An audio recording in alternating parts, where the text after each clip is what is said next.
কিছুক্ষণ আগে এখানে দর্শক দেখতে পাচ্ছেন একটি বিড়াল কুকুরের আক্রমণের শিকার হয়েছে। তো কুকুরটি তাকে আসলে খুব বাজেভাবে আহত করার পরে আমাদের একটি ভাগিনা দেখতে পেয়ে বিড়ালটিকে এখানে নিয়ে এসেছে। তাকে অনেক রকম সেবা শুশ্রূষা করা হচ্ছে, আসলে বলা যাচ্ছে না বিড়ালটি এখনো বেঁচে আছে না মারা গেছে। তো অনেক চেষ্টা করা হলো বিড়ালটিকে বাঁচানোর জন্যে।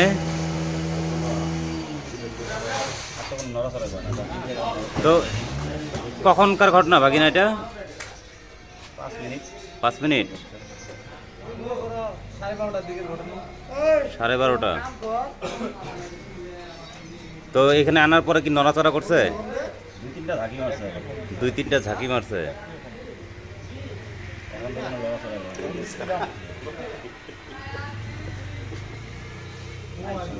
তো ভাগিনাকে ধন্যবাদ, আসলে চেষ্টা করেছে বিড়ালটাকে সুস্থ করার জন্য। আমাদের সকলের উচিত আসলে পশু পাখির প্রতি দয়া দেখানো, তাদের সমস্যা হলে সমাধান করার চেষ্টা করা।